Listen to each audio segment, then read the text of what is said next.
So a criticism that has always been leveled against regulators in the Web3 or the crypto asset or digital asset, whatever you want to call it, virtual assets, Yes. the digital asset industry, has been that regulators have not kept up with founders. Founders have either moved too fast or regulators have moved too slowly. And, we saw the collapse of FTX a few years ago, if you remember. Yes, I do. And with that collapse was that the reason that collapse happened was because a lot of the basics from a regulation, from a controls perspective, were missing. The regulators weren't quite there.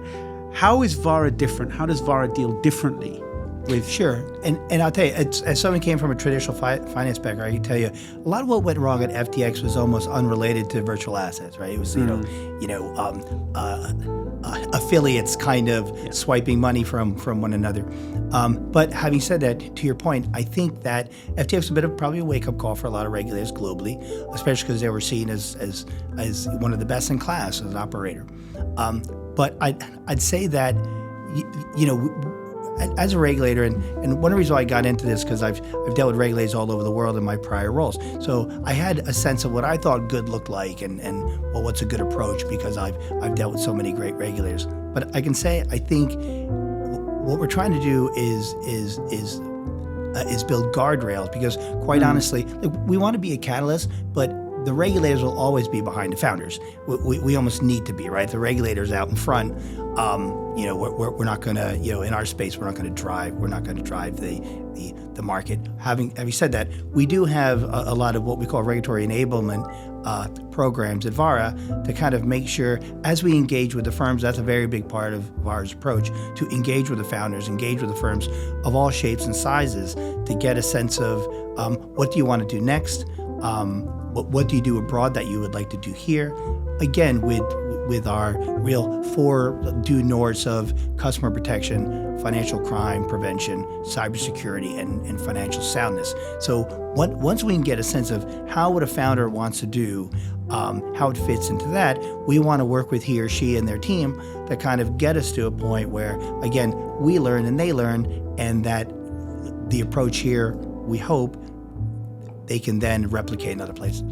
So another criticism of regulation generally, I mean, this is not, of course, not at VARA, but just generally, globally, for crypto, is that there's been a lot of retrofitting. So if you look at the FCA, if you look at MiCA, if you look at how the US works, a market where you're very familiar with, they're trying to basically fit a square peg in a round hole.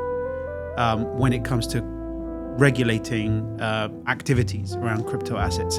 And that doesn't always work. And so what you're saying is effectively that you don't have a one-size-fits-all. That's right. It's a one-size-fits-one, which sometimes makes our license process go a little slower because again, we're trying to get to know the applicant as we go through. Once they become under supervision, we don't want to set and forget and say this is what we approved. Good luck and God bless. We kind of want to engage with them as to, because often, as you know, the opportunity set changes, or the technology changes, or there's other adoption, God willing, and so how do we allow people to be commercially successful and catch that within certain guidelines? And we always try to be open. Are guidelines too wide? Are they too narrow in certain kinds of spaces? We can only really do that by kind of engaging and learning. And there's a bit of a trust factor on both sides, I think, around that. And I'm a pretty direct person, so I'm not afraid to kind of ask direct questions around that. I wouldn't want to comment too much on other regulators and jurisdictions because I now appreciate how tough their job is because I'm sitting in the seat as well. But I would say that in a lot of, especially the big money center cities, where they're used to dealing with traditional capital markets, and now a crypto capital markets has developed on the side, et cetera, et cetera. It's not that easy, like you said, kind of retrofitting. We're here, since we're the first dedicated regulator, and we don't have this political overlay as some other jurisdictions have. Right. The Dubai government, the UAE government knows exactly what they want to be and how they want to get there. And so that part has been good. It's a clear direction from everyone. Everyone's kind of rowing in the right direction. So we want to make sure the firms and we are kind of rowing in the right direction as well. Excellent. So with that as well, what we see is that a lot of in the crypto space, you get a lot of startups. A two-man startup walks into VARA, and a multi-billion-dollar exchange walks into VARA. Who gets preferential treatment? It's a good question. I know what some people think the answer would be. I can tell you, the people who we really focus on in the licensing process are the people who have good, tight submissions and good turnaround. I have no incentive, financial or otherwise, to keep anyone in the process any longer than they need to be. But we try to match the pace of the applicant. Having said that, if a two-person shop comes in versus some mega platform, one of them may have a bigger team and may have been licensed in other places before, et cetera, but they also have a much more complicated business, right? And there's certain hires that we need to have happen, and there's certain kind of tests that we require that might be easier to execute from a two-man shop versus, some behemoth. So yeah, I don't play favorites. I'm very interested in getting good firms licensed and put up. I've been here about a year and a half. I think we had 14 firms when I came to Dubai. We have now about 40. And they're not all big players. They're not all local how many players. Applications in total have you seen? Well, we've got over 100 in the pipe. I've tried to do a better job, not necessarily my team, but myself, in managing expectations around this. And so we've changed our process a bit. We've made it a little smoother, I think, without cutting a corner.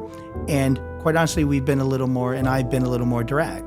Where, I think in the past, out of politeness, people were like, we'll work on it, you'll get there. I've been a little more, hey, you're missing this, you're missing that, and, your submissions aren't as tight as other firms your size, you know what I mean? Because I think the founders need to hear that, right? And it's not tough love, it's love, right?